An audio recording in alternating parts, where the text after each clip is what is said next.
Hey, well, welcome to the Spoon Editorial Roundtable Podcast edition of the Food Tech Show. I'm your host, Michael Wolf, along with three Spoon editors. Welcome, everyone. How you doing? I see that the hair is evolving. Catherine, you have pink hair. I have pink hair now, yes. That's what happens when you have nothing to do on a Sunday. And Chris, you said your hair is very Conan O'Brien-ish, just climbing upward. I got a Big Wave Dave thing going on right now for anybody who's been to Waikiki. And I think Jen's is the only one that basically looks the same as last week. I don't know. Plain Jen. See my roots growing in. It's killing my look, but You're going from Slytherin to Hufflepuff. Oh, you know, harsh. life is full of changes. But that's really low, Chris. I'm gonna resent it for days.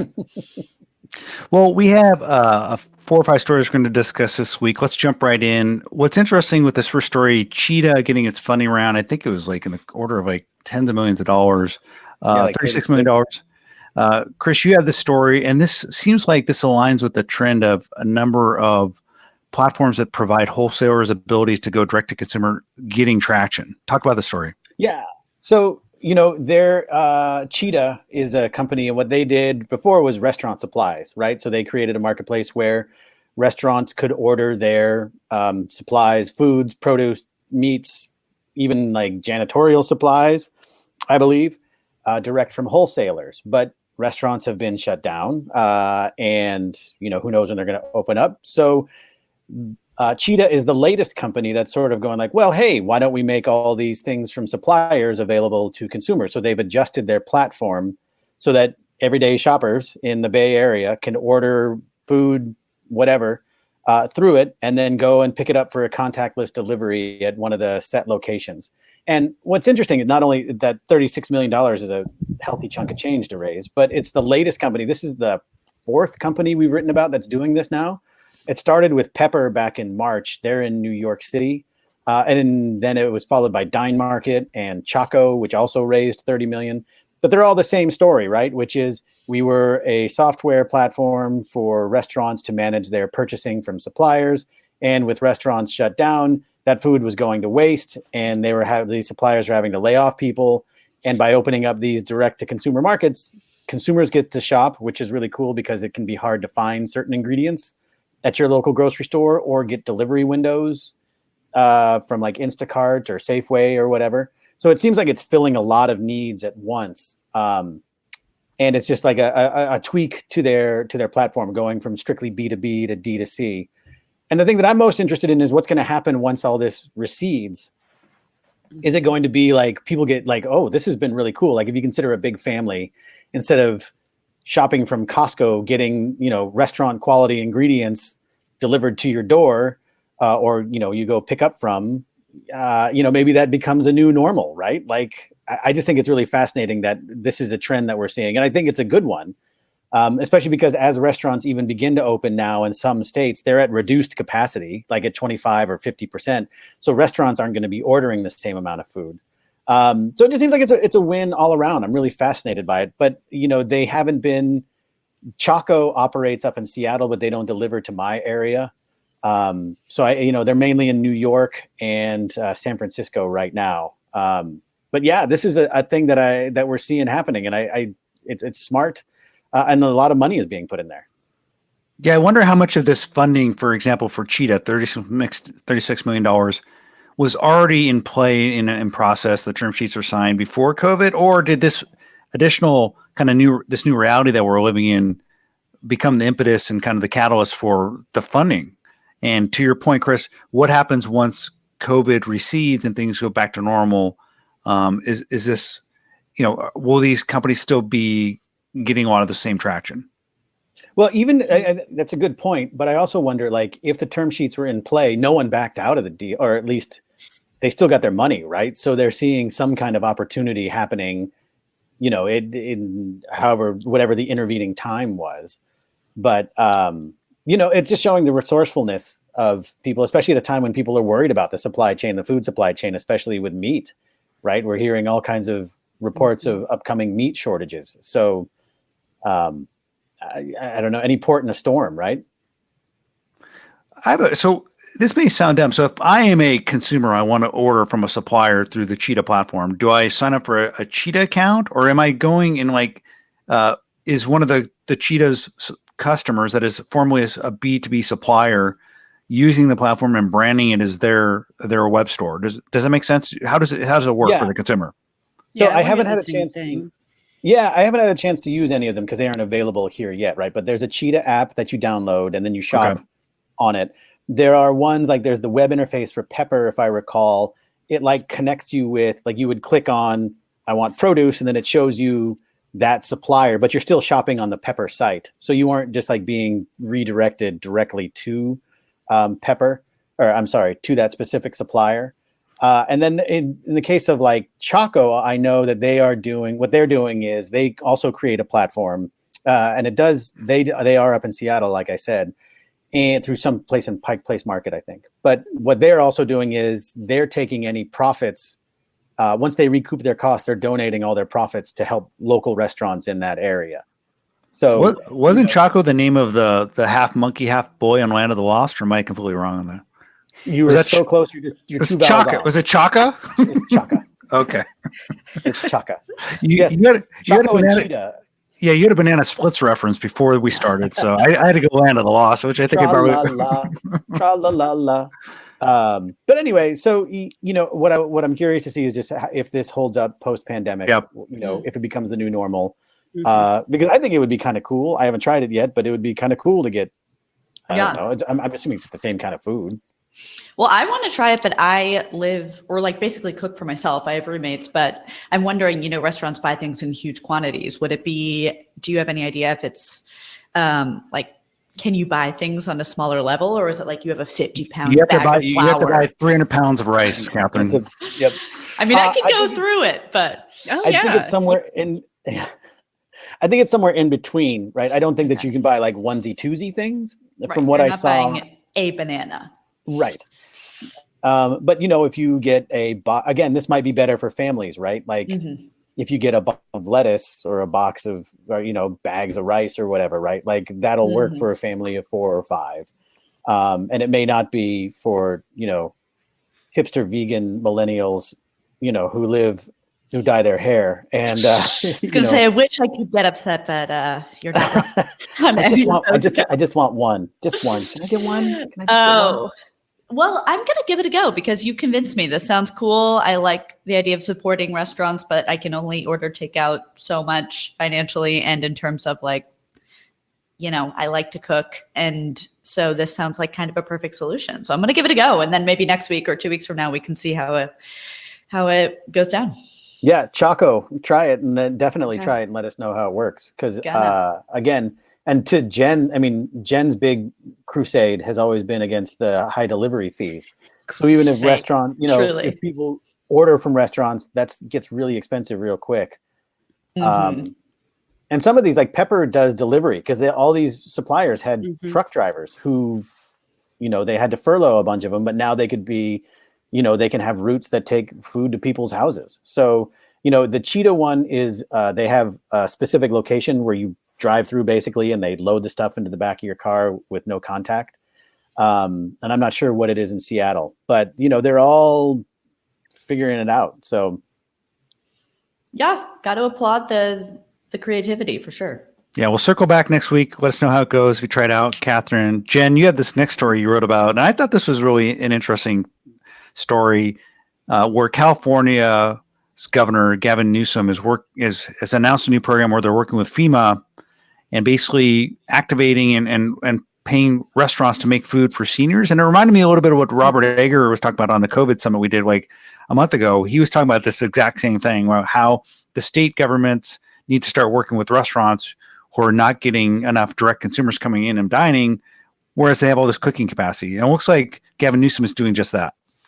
Yeah, I've heard that from a few people. Just this idea of state governments getting more involved in what's going on with restaurants right now. But yeah, California is working with FEMA, like you said, and they are so the local governments in the different areas of California, they're actually picking the restaurants that are going to participate, and they're focusing on independent, excuse me, restaurants. So not the Cheesecake Factory, for example. The whole point, it's a twofold thing. It's one, get good food, like good nutritious food to seniors who might be stuck at home, or who, maybe they have an existing condition and are high risk and really shouldn't leave their houses. And two, it's to provide some relief for restaurants who, at this point, especially in California, I mean, dining rooms are still shut down. There's no indication of when they're going to open again. As Chris said earlier, even when they do open, and Governor Newsom's been really straightforward about when they open in California, it's going to be super reduced seating. It's going to be, you may potentially have to make a reservation at a restaurant where you didn't have to before. So it's not going to be the same packed dining rooms, which means restaurants need to find other ways to make money. So that's the other part of what's going on here. Yeah, I mean, I think it's pretty cool that Newsom took a leadership position on this. I think it's the first state governor and first state that we've seen that is working directly with restaurants in such a direct manner to help them activate and serve people food. Yeah, it is. And yeah, I mean, I don't believe that they've announced the actual restaurants yet, but it's restaurants will be able to make 3 meals a day for these seniors who are at home. And that'll also help with the unemployment that, we've got millions of people out of work right now in the restaurant industry because there's nothing for them to do. So it's also geared towards the actual people working in the restaurants. On a semi-related conversation I had with the founder of Tebete, I don't know if you guys remember the co-cooking out of Japan. They have this app called Tebete.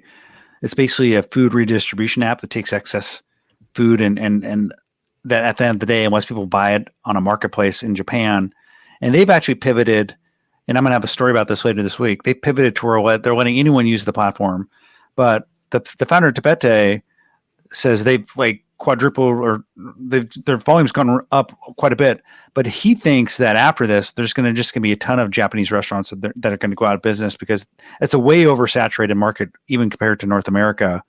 There's just way too many restaurants. So this is a problem that's not only affecting obviously North America in a significant way, but countries like Japan that have so many restaurants, we're going to see a huge impact. So. Yeah, I mean, the sad reality is we're gonna lose a lot of places in this, no question about it. And I think it's at this point that the California thing is a good example of just there is a lot of creativity happening right now around how restaurants and how the restaurant industry is coping with this.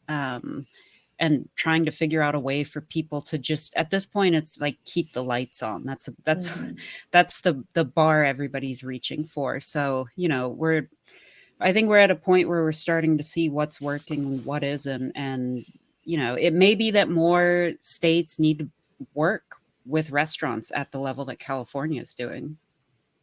I don't know if you guys saw, again, just kind of riffing on the topic of restaurants and their survival in the U.S. Did any of you have a chance to read Eric Rivera's guest piece in The Wired about where he was calling out chefs, big name chefs, and how they're basically laying people off while they're taking funding, relief funding? Did you guys see that at all? I skimmed it. I didn't read the whole thing super in depth, but he's been very vocal about that on Twitter too. So yeah, I feel like I knew what he was talking about. He talked about it on the podcast a little bit when I interviewed him about it maybe 3 weeks ago. And like you said, he's been very outspoken on social media, calling out some of the big name kind of iconic chefs who are getting lots of sympathy. They're getting named to presidential commissions, but a lot of them have laid people off. And so he's kind of taking a leadership position for like the small guy chef. And so I thought it was an interesting thing, and he basically, it wasn't Wired, it was actually Eater, where he basically had a guest piece. So I thought it was a pretty interesting article, and just watching him on social media talking about this has been pretty interesting.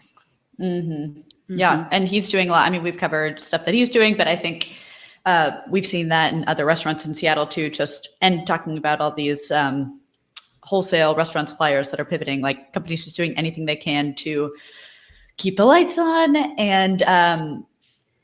and keep people employed, whether it's like, okay, you were a sous chef, now you're going to be a delivery driver and you're going to be delivering farm produce because we want to keep buying stuff from our local farms, but obviously we don't need it to cook as many meals as we used to. Or now you're going to be like our wine selector. Like, it's just everyone's trying to make it work whatever way possible. And it does seem like some of these bigger chefs, and I know he's called out specific names and is getting a lot of backlash from that, are just saying it's cheaper if I just shut down totally and I'll be fine because I'm a big name. So I can just come back and start something else later and people will want to come here.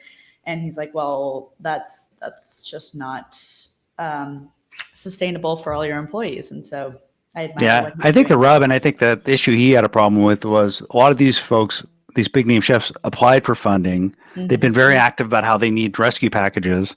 And some of the funding they've gotten has basically been funding like PPP funding that is for helping payroll. At the same time, they've laid people off. And some of them have talked about how they want to maybe use some of this funding for other costs other than paying their employees. So I think that's what he's been particularly vocal about.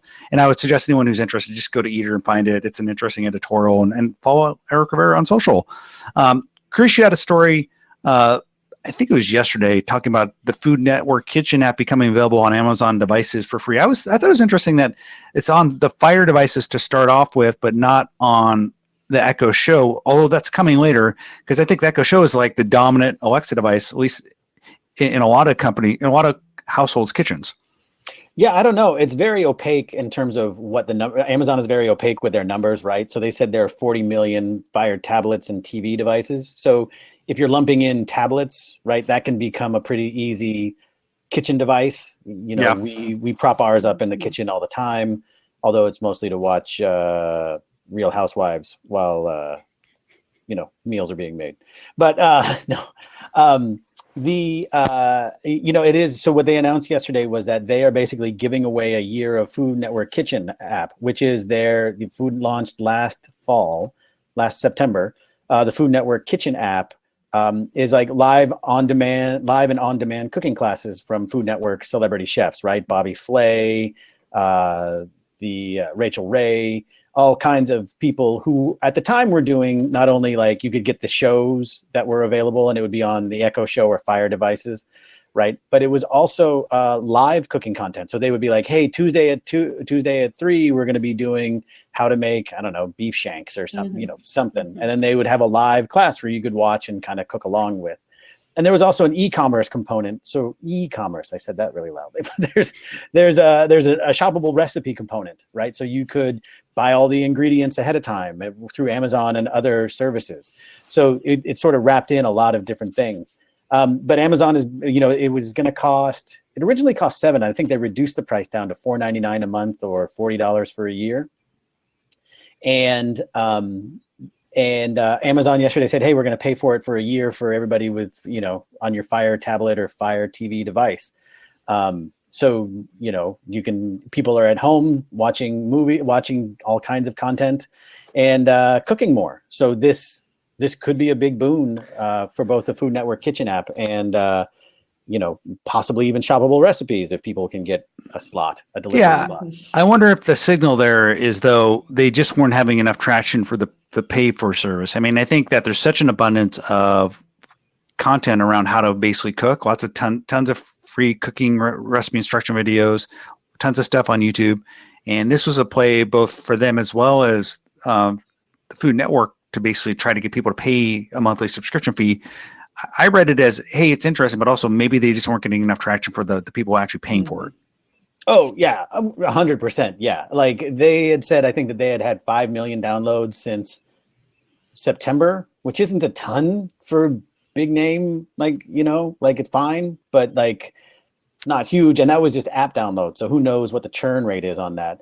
And then they said viewership and interactivity or something was up 50% since the pandemic hit. But again, Discovery, which owns Food Network, was really giving vague stats.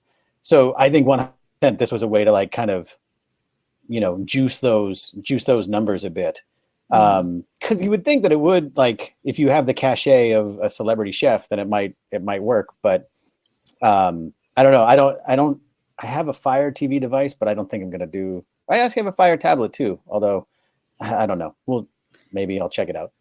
Yeah. Well, it doesn't seem like that much bigger of a value add than like watching a Food Network show. Mhm. You're basically cooking along with them, except that you don't have to wait the like 20 minutes for the beef shanks to braise.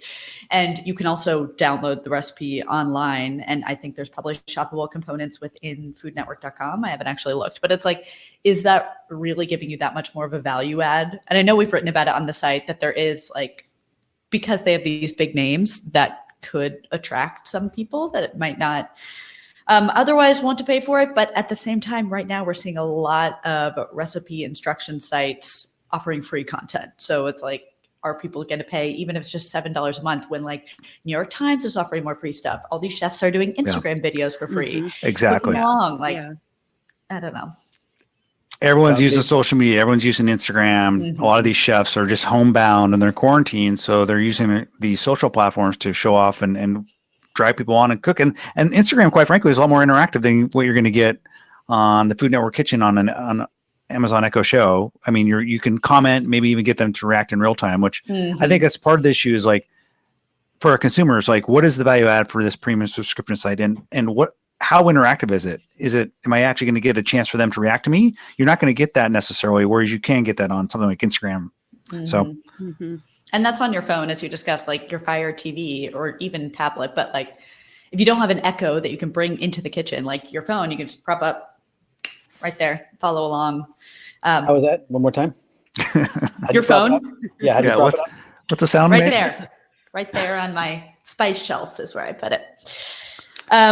But also I thought it was interesting in your piece, Chris, that you mentioned how they're going to be making new content because, you know, we're basically drowning in content right now, but obviously it's hard. They can't get film crews in to film new things. And especially with something like Food Network, unlike a Netflix show or something, they're not producing stuff months or even years in advance. It's a lot more just like quick turnaround. And so I'm like, oh, are these shows I think you wrote are all going to be just filmed in the chef's home kitchens? Yeah, COVID made Going them forward. shut down the studio. Yeah. So they were producing shows up until March, I think. You know, like they had these sort of open air kitchens, and then you could cook along with whatever the chef was.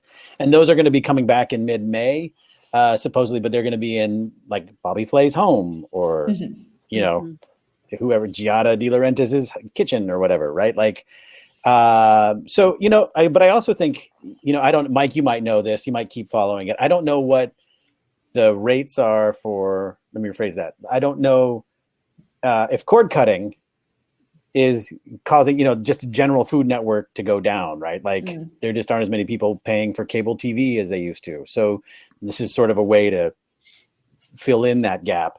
But again, we'll see. And Amazon, it should also be meant, Amazon has huge promotional muscle, right? Like they can put it on the homepage of Amazon and say, you know, check out this cooking class. Like they were having live cooking classes with like Padma Lakshmi for like an hour last week where you cook along with these people. So they have a huge promotional machine at their disposal.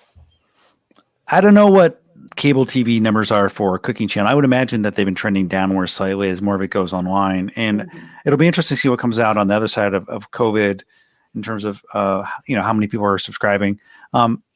This next story, Catherine, I think it's interesting, much like we've seen tons of stories around direct-to-consumer platforms for grocery or for food suppliers.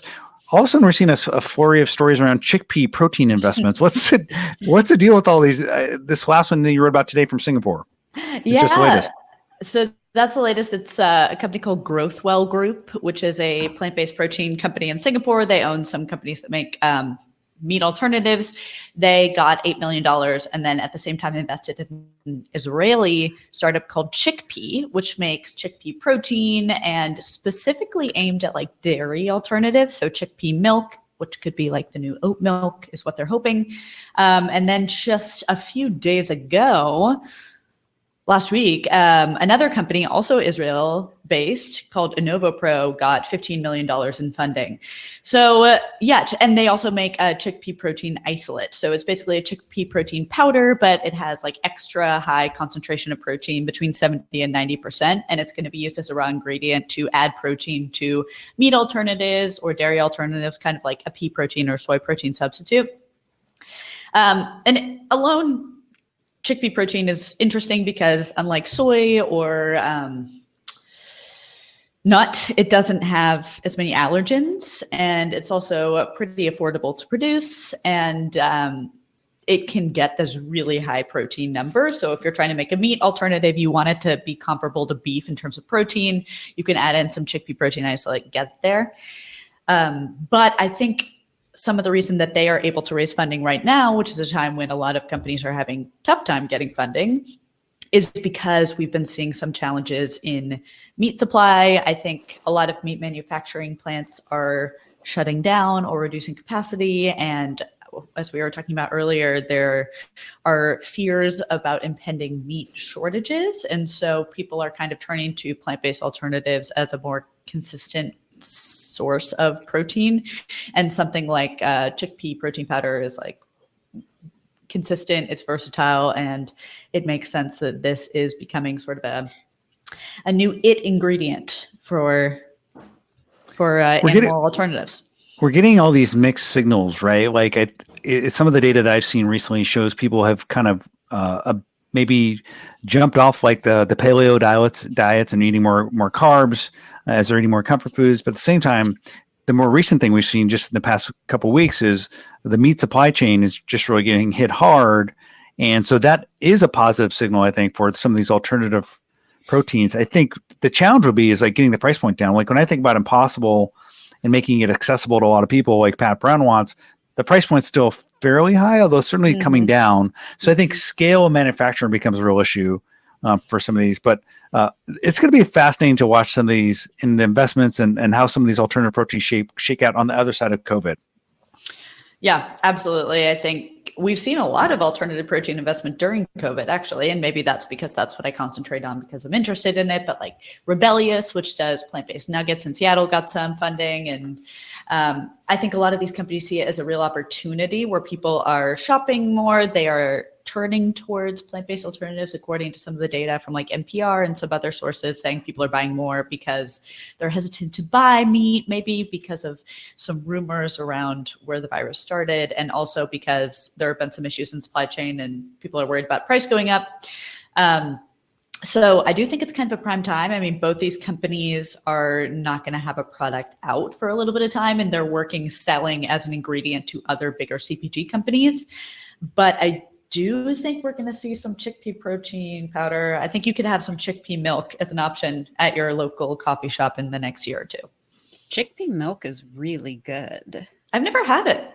Yeah, and now the name is slipping me. There was a company who was in one of the past cohorts at FoodX, and so they keep chickpea milk in the office, and it's good. But I was going to ask Catherine, in terms of chickpea as an ingredient for an alternative protein, do you know if compared to some of the other ones out there, is it cheaper and faster to produce? Like if we are going into a meat shortage, say, is it attractive because it's something that could be put into production faster? Or are there stats about that out there yet? Not that I am aware of. I think it's more of like a supplement right now. So it's pretty comparable to pea protein in that they can both be super high protein isolates. I mean, they're both legumes, so they both are relatively like easy to grow. They're not super water intensive like almonds or something. But as we're doing more and more meat alternatives and dairy alternatives and stuff, people need more of these raw ingredients like a pea protein. And there's only so many suppliers out there. So something like chickpea being added to the mix not only could give it a better flavor too, because I think a lot of us who have had things with pea protein have noticed it kind of has an off flavor. And Ripple? I haven't had the chickpea milk. Yeah, Ripple or like some beef alternative. So chickpea might have a better taste. I haven't been able to try it, but like love a chickpea. And just a supplementary source of really high concentration of protein for all these new products that are being developed. And also branding wise, like people love chickpeas. You mentioned Rebellious, and while they're not Chickpea, you did mention them as being a company that got funding. You talked to Tom Mastrobuoni last week. I also had a chat with him earlier this week. And one of the themes for their new investment fund is scalability of manufacturing. And one of the things I think that Rebellious did well, and that Chrissy, the CEO, focused on from the get-go, was how to scale. I mean, she comes at it from an engineering perspective. I think she was a former Boeing employee. Yep. And she realized that scaling these new alternative proteins to the point like we see in terms of productivity of scale for mass kind of industrial meat production, there's nowhere near the manufacturing scale. So I think that's the next big wave, and that's certainly what Mastrobuoni and his new investment funds focused on. Mm-hmm. Right. So that's part of Big Idea Ventures. And one thing that he told me I thought was quite interesting was that basically butchering or like meat production is all about breaking things down, breaking down an animal into different parts that you can eat, whereas meat alternative production is all about synthesis and combining things to emulate certain textures. And so you logically would need completely different manufacturing tools, machines, extruders, things that just we don't have to produce a huge amount of product, which is why we've seen shortages from Beyond and Impossible. Like, yes, they can develop this technology that makes a really good tasting burger, but being able to scale it so that there are no shortages. And also, Mike, as you mentioned, to make it cheaper, cost competitive with like average beef in your supermarket, they need to really be able to scale up that manufacturing. And so Big Idea Ventures first fund was all about brands that are making new innovative products, really good plant-based cheese, really good plant-based meat, dairy. And now they're saying, okay, great, you have the concept, but like, how are we going to scale this to make it available globally?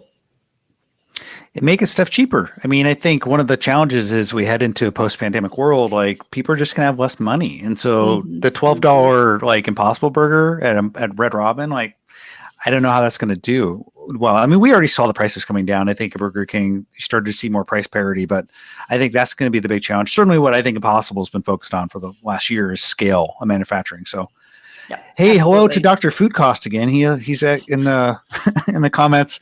I think he told me what Dr. Food Cost does. I forget what he does. I think he focuses on restaurant operations, but it's great that we see a few other people in attendance to this live recording. We also, I think, we're streaming to Facebook Live, guys. I don't know if you know that. We're streaming to Facebook Live. So, hi, Facebook. So maybe your parents can watch. What's up, Mark Zuckerberg? Well, thanks again for getting together, everyone. I had a good time talking about what the latest news is, and I appreciate it. And we'll see everyone next week. All right, Sounds good. bye, guys. All right. All right, bye, guys. Talk to you next Bye, week. everyone. Bye.